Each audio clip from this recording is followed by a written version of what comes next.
দ্বিতীয় ওয়ানডেতে বিশাল বড় ব্যবধানে বাংলাদেশের হার। এই হারের পিছনে আপনি দায় কার বেশি দেখছেন?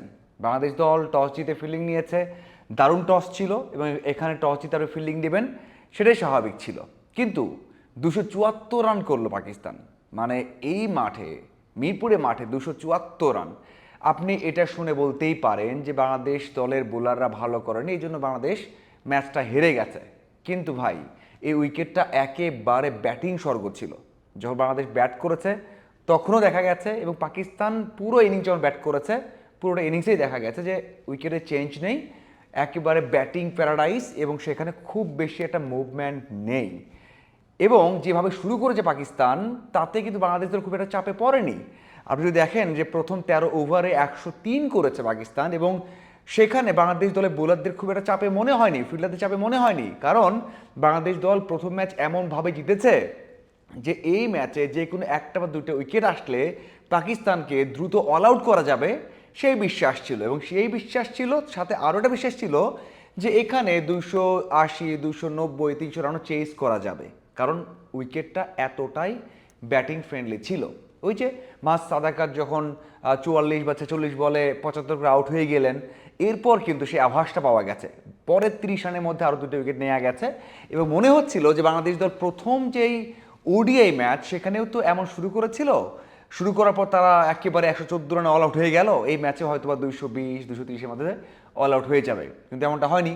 সালমান আগা এবং সেখানে রিজওয়ান 109 রানে পার্টনারশিপ করলেন। এরপর সেই রান আউটটা, এবং ওই রান আউটের পরেও যদি বাকি যেই বল ছিল, মানে 68 বলের মতো ছিল, 68 বলে 68 রান করলেও কিন্তু তাদের 300 হয়ে যায়, মানে 300 রান তারা করতে হবে, সেই রানও তারা করতে পারেনি। ওই সময় মেহেদী হাসান মিরাজ, রিশাদ অথবা যেই বল করেছেন, দারুণ বল করেছেন, এবং 274 রানে তাদেরকে বেঁধে ফেলা গেছে। এখন বিষয় হচ্ছে, আর বলতে পারেন যে বাংলাদেশের প্রেক্ষাপটে এই রান কে করবে, মানে বোলাররা ব্যর্থ, কারণ এত রান দিয়েছে।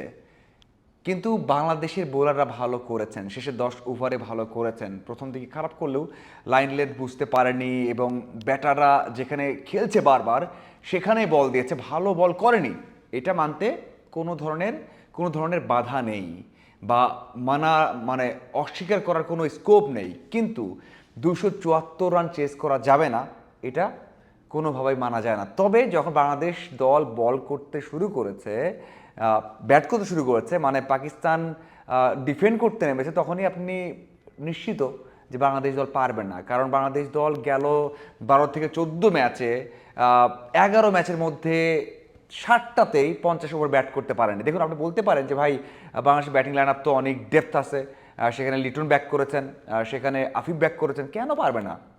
ভাই, নাম তো আছে, কাম আছে, মানে কাজ আছে কোনো? আপনি খেয়াল করে দেখুন তো, সবশেষ সাইফ রান করেছেন কবে, এবং তামিম, মানে তানজিদ তামিম একটা ম্যাচ খেলার পরে আরেকটা ম্যাচও 50 করেছেন কবে? তার একটা ম্যাচ ভালো খেলার পর প্রেশারলেস যখন থাকেন, আমি লিখে দিলাম, মানে তানজিদ তামিম হয় প্রথম ইনিংসে যখন ব্যাট করেন, ফ্রি ব্যাট করেন, তখন ভালো করেন, অথবা যখন কম রান চেস করতে হয় তখন ভালো করেন। আপনি মিলিয়ে নিন তো, আপনি স্ট্যাট দেখেন তো, হয়তো বা 150, 160 রান চেস করতে হবে, তামিমের মাথায় কোনো চিন্তাই থাকে না, okay let's do it. But যখন বড় রান চেস করতে হবে, প্রত্যেক বলে রান করতে হবে, তখন তামিম ওডিআই টি-20 কখনোই রান করতে পারেন না। এরপর আসা যাক শান্ত, 10 ম্যাচে তো 50 নেই, 10 ম্যাচে তো রান করতে পারেননি। এরপর আসা লিটন, যিনি ব্যাক করেছেন টানা 6 ম্যাচের মধ্যে 4টাতে ডাক মেরে, এবং তার উপর একটা প্রেশার আছে। হৃদয় তার জায়গা হারিয়েছেন, মানে 4 নম্বরে ব্যাট করতে, সেখানে লিটনকে নিয়ে আসা হয়েছে, হৃদয় একটু পরে ব্যাট করছেন, তারও পজিশনে সমস্যা। যদিও লিটন 33 বলে 41 করেছেন, এবং আমরা বিশ্বাস করতে পারতাম যে লিটন তার যদি খেলতেন, ক্যারি করতেন, লিটনই একমাত্র প্লেয়ার ছিলেন ম্যাচ জেতাবেন। তার ট্যালেন্ট নিয়ে সমস্যা নেই, প্রশ্ন নেই, এবং তার যে অ্যাবিলিটি সে নিয়ে প্রশ্ন নেই। তারপরেও ধারাবাহিকতা এবং ইন্টারন্যাশনাল ওডিআইতে অনেক বড় একটা গ্যাপ, সেখানে এত রান চেস করার ক্ষেত্রে তার ভালো ইনিংসটা অসম্ভব পর্যায়ে চলে গিয়েছিল। বাকিরা, মানে যদি বলা হয় আফিফ যেখানে শেষ করেছিলেন বাজে পারফরমেন্স দিয়ে, সেখানেই ব্যাক করেছেন, যেখানে ক্যাচ দিয়েছেন সেটা আপনি কখনো গ্রহণ করতে পারবেন না, মিড উইকেটে শর্ট মিড উইকেটে ক্যাচ দিয়ে ফিরে গেছেন। এছাড়া মিরাজ, যার কথা না বললেই না, আমি আগেই বলেছিলাম যে তাকে হয়তো বা ব্যাটিং নিয়ে চিন্তা না করলেই হবে, বল নিয়ে চিন্তা করাটাই বেটার। বোলিং ভালো করেছেন দুইটা ম্যাচে, ওই যে ব্যাটিং নিয়ে চিন্তা না করলেই হবে সেটা হয়তো এমনই হয়েছে, ব্যাটে একেবারেই ভালো করেননি, 5 বলে 1 রান করেছেন। আসলে অলরাউন্ডার হিসেবে রাখা হয় আছেন, সেই ক্ষেত্রে মিরাজ একেবারে ব্যর্থ। এরপর যারা থাকেন রিশাদ অথবা তাসকিন, মুস্তাফিজ, তারা খারাপ করেছেন। আপনি বলতে পারেন মোটা দাগে ব্যাটাররা ব্যর্থ, আমিও বলছি ব্যাটাররা ব্যর্থ। এই রান বাংলাদেশ দলকে আরও 10 বার করতে দেন, করতে পারবে না। ব্যাটাররা ব্যর্থ, কারণ বোলাররা তাদেরকে ম্যাচ জিততে পারেনি। অন্য দেশকে দেন এই রান, অন্য সব দেশকে দেন, 10 বারের মধ্যে 8 বারই চেস করবে, 10 বারের মধ্যে 8 বারই জিতবে। বাংলাদেশ দলকে 10 বার দেন, 10 বারের মধ্যে 1 বার যেতে কিনা সন্দেহ আছে। ব্যাটিং স্ট্রেংথটাই এমন, বাংলাদেশ দলের অভ্যাসটাই এমন। বাংলাদেশ দল গত 2 বছর কখনো ব্যাটারদের আউটস্ট্যান্ডিং পারফরমেন্সে জেতেনি, জিতেছে বোলারদের পারফরমেন্সে। ওই বোলারটা খারাপ করেছেন, খারাপ না, নর্মাল করেছেন, হেরে গেছে। এখানে আপনি বলতে পারেন, আপনি কষ্ট আক্ষেপ নিয়ে বলতে পারেন যে বোলারদেরই ভুল হয়েছে ভাই, কারণ তোমরা কেন আউটস্ট্যান্ডিং করনি আগের মতো, নর্মাল বল কেন করলা, বা ভালো করলে, এটা ভালো বলতে পারেন কেন করলা, কারণ ব্যাটাররা এই ধাঁচেরই, এই রানটাকে আপনি 10 বার করতে দেন, 1 বার করতে পারে কিনা সন্দেহ আছে। ধন্যবাদ সবাইকে।